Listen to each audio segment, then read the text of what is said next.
Ngos-ngosan mungkin adalah kata yang tepat untuk series Avatar The Last Airbender.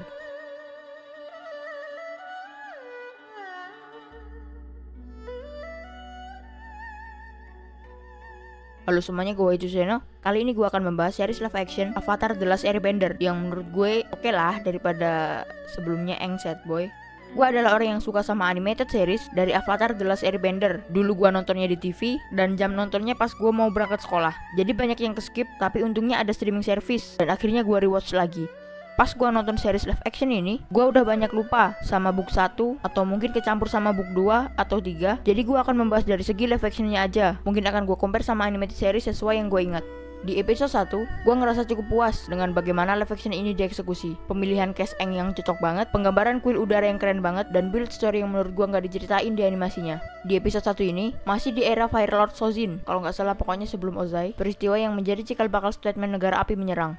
Penggambaran bagaimana Airbender dihabisi, usaha Firebender buat naik ke kuil udara, itu menurut gue udah keren. Cuma gue agak miss di sini, gue lihat Aang terbang tanpa glider. Ya meskipun gue tahu dia Airbender, bisa pakai pengendalian udara biar nggak jatuh dan terbang. Tapi setahu gue, Aang biasanya mengendarai Rasengan. Dan Airbender yang bisa terbang, itu langka banget. Baru diliatin di Avatar Korra, ada Airbender bisa terbang tanpa glider.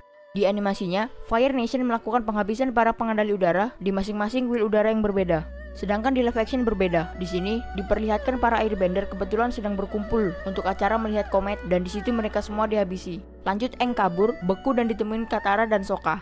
Berbicara soal Katara, di episode 1 ini menurut gue aktingnya kurang. Gak ngerti gue ngeliatnya kayak dia bingung mau ngapain. Aktingnya kaku, tapi seiring berjalannya series mulai diperbaiki dan ada peningkatan. Mungkin kurang galak aja. Terus Sokka, menurut gue udah pas. Mungkin kalau ditambah jokes cringe lagi, bakal pas banget sama Sokka si pria bumerang. Di episode 1 ini, Sokka lumayan keren. Gue kira dia pecundang, ternyata berani menghadapi Zuko meskipun gak bisa bender elemen. Ngomong-ngomong soal Zuko, di sini menurut gue udah cocok sama karakternya. Dimana dia tukang marah, punya perutnya sebagai firebender, cuma luka bakarnya kurang kebakar. Kalau di animated seriesnya, alisnya sampai hilang dan kayak parah gitu luka bakarnya. Di episode 1 ini selain mengenalkan Aang, juga tim Avatar yang mulai berpetualang untuk berlatih elemen lainnya. Oh iya, pas di kampungnya Katara dan Sokka, gue ngerasa percakapan Aang sama tetua suku air selatan patah banget. Nenek-nenek ini ngasih tahu kalau airbender udah nggak ada, kerasa temponya tidak pas dengan ambience yang berusaha dibangun. Lanjut ke episode 2, bisa dibilang episode 2 ini paling bagus di antara semua episode. Karena selain ada Suki, di episode 2 menceritakan Pulau Kyoshi yang menutup diri dari dunia luar. Aang bertemu dengan Avatar Kyoshi, di mana Avatar Kyoshi menunjukkan kekuatan Avatar di mode Avatar State, yang menurut gua keren banget. Penonton bisa lihat CGI yang digunakan untuk memvisualkan 4 elemen yang digunakan Avatar Kyoshi bener-bener epic. Dan juga ada Suki. Mungkin yang bisa gue pertanyakan di sini, gue nggak ngerti apakah kekuatan Avatar bisa digunakan untuk memprediksi masa depan. Karena di animasinya, gue kayaknya nggak pernah lihat Avatar bisa meramal. Kekuatan meramal itu bisa kita lihat saat Aang bertemu dengan Kyoshi di kuilnya. Oh iya, di episode ini ada Suki. Setelah episode 2, gue ngerasa serial ini berusaha menaruh semua cerita di book 1 dalam 6 episode tersisa. Tim Avatar mampir ke Omashu, salah satu bagian dari Earth Nation yang belum tertembus Fire Nation, di mana King Bumi jadi raja yang tersakiti. Dia bertemu dengan Aang dengan segala kemarahannya karena melewati 100 tahun peperangan dengan Fire Nation. Masalah yang seharusnya diselesaikan oleh Avatar, tapi justru Avatarnya menghilang. Karakter Bumi di sini menurut gue nggak sesuai sama animasinya. Bukan soal cast pemerannya, tapi kalau di animasinya Bumi jadi orang yang santuy, bijak dan seperti orang tanpa beban. Di versi live action, justru dia terlihat lelah berperang dengan Fire Nation sehingga meluapkan amarahnya pada sang Avatar. Ya, meskipun dicampur komedi dikit. Di Omashu juga, Katara bertemu dengan Jet dan dengan ceramah non-jutsunya Jet, Katara langsung jadi jago mengendalikan air. Bahkan tidak terduga, dia langsung bisa ke tahap kedua, yaitu membukukan air pas lawan Zuko. Padahal, di versi animasinya, proses Katara menguasai waterbender karena Katara menjadi guru Aang. Dan selama series ini berjalan, Aang sama sekali tidak pernah belajar waterbender. Mungkin tiba-tiba jadi Godzilla nanti di Kutub Utara. Masih di Omashu, Uncle Iroh ditangkap oleh Earthbender karena membackup Zuko yang buat kekacauan di kota Omashu saat berusaha menangkap Aang. Di sini gue kehilangan rasa kerennya seorang Iroh karena diceritakan tak berdaya menghadapi Earthbender. Gak ngerti apakah karena dia gak mau melawan dan nungguin diselamatkan Zuko, atau merasa bersalah kepada prajurit Earthbender karena pernah mengepung Ba Sing Se selama 600 hari. Seharusnya gelar naga dari barat bukan tanpa alasan. Jika di animasinya, Iroh bisa memberikan perlawanan saat ditangkap oleh Earthbender. Di sini kenapa beliau menjadi lemah?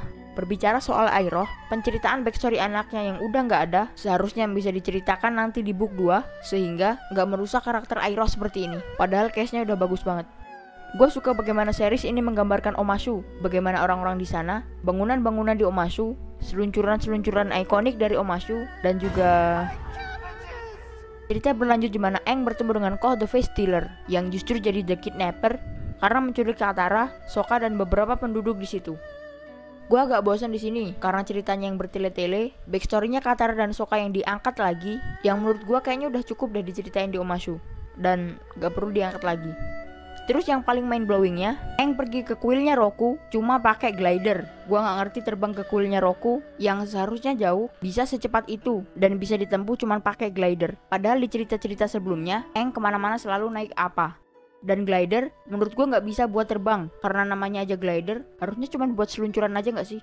Pertemuannya dengan Avatar Roku menurut gue terlalu cepat, gak masuk akal, dan Avatar Rokunya diperlihatkan cuman kakek-kakek dengan jokes bapak-bapak yang karakternya kayak Iroh. Yang paling mind blowingnya lagi, setelah ditanya Aang tentang cara ngalahin Koh, ternyata Roku mencuri totemnya Koh sehingga bikin Koh marah. Maksud gua ngapain seorang avatar bukannya menyelesaikan masalah yang belum selesai yang ditimbulkan avatar sebelumnya, malah tidak menyelesaikan masalah dan justru mewariskan masalah tersebut. Kan esensinya avatar adalah selain menjaga keseimbangan dunia, juga menyelesaikan masalah yang ditimbulkan avatar sebelumnya. Kayak misalnya avatar Aang, menyelesaikan masalah yang ditimbulkan avatar Roku karena gagal mendeteksi dan menghentikan rencana Fire Nation menguasai dunia. Terus avatar Korra yang menyelesaikan masalah yang ditimbulkan Aang karena membuat kota Republik gagal melindungi Airbender sehingga Korra harus membangkitkan kembali kuil udara dan mengumpulkan Airbender baru. Menyelesaikan bloodbending yang dilarang oleh Aang dan permasalahan lainnya.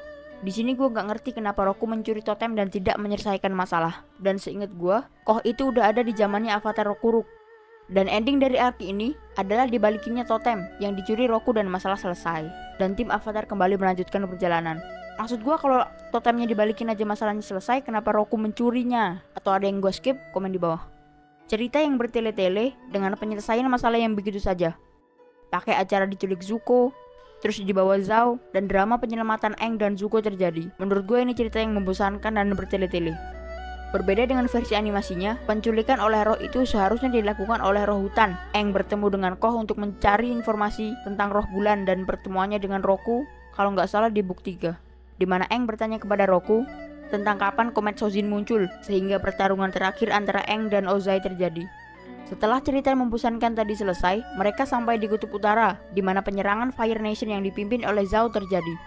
Di live action ini, penggambaran karakter Zhao menjadi karakter ambisius, pengen menjadi Raja Api, tapi nggak sebanding dengan ambisinya, karena diceritakan memiliki pengalaman berperang yang kurang. Jika dibandingkan dengan Iroh, Zhao terlihat seperti pemula, tapi justru di sini Iroh tidak bisa berbuat apa-apa. Dia terbang menggunakan balon udara bersama Zhao dan hanya berdebat soal ikan yang akan dibunuh. Tapi sampai Zhao membunuh ikan tersebut, Iroh baru menyerang Zhao dan Zhao kabur seperti pecundang. Di live action ini juga, Zhao diperlihatkan dikalahkan oleh Iroh setelah Zhao bertarung dengan Zuko. Namun sampai akhir, gak diperlihatkan mayatnya atau kemana. Berbeda dengan animasinya, Zhao dibawa oleh roh ikan yang gak tahu dibawa kemana.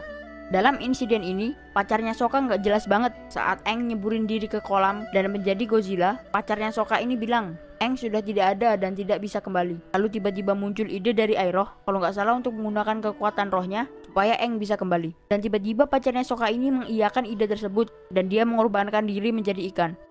Sedikit tambahan, ngomongin soal Azula dan Ozai, menurut gue di series ini karakter tersebut terlalu cepat diperkenalkan. Tidak ada adegan yang begitu penting selain flashback untuk backstory Zuko. Ozai dan Azula menurut gue adegannya cukup gabut. Ozai merhatiin Azula latihan firebending tapi apinya belum biru, membuka pengkhianatan rakyat Fire Nation, pamer petir di depan Ozai, dan mungkin bagian penting saat ending episode 8 di mana Azula menaklukkan Omashu dan Ozai memperhitungkan kapan komet Sojin muncul. Harusnya Azula dan Ozai cukup diperkenalkan di akhir, seperti di akhir episode 8. Gue gak ngerti gimana aktris-aktris pemeran Azula, Mai dan temannya Mai mendapatkan perannya, tapi dihujat karena case-nya gak cocok. Kayaknya bukan sesuatu yang baik, karena bukan mereka yang harus disalahkan, tapi orang-orang yang memilih mereka memerankan karakter tersebut. Apa kira-kira alasan tim di balik layar memilih case ini? Keseluruhan cerita ini menurut gue masih bisa dinikmati dibandingkan live action sebelumnya. Namun beberapa perubahan seperti Aang yang gak pernah belajar waterbender, Katara jadi jago waterbender begitu saja. Ya meskipun gak begitu saja juga sih, soalnya dia latihan tapi cuma dikit. Aang bisa terbang tanpa glider, Aang terbang ke kuil Roku pakai glider, dan beberapa keanehan yang tadi gue sebutkan sepertinya mengurangi rasa dalam series live action ini.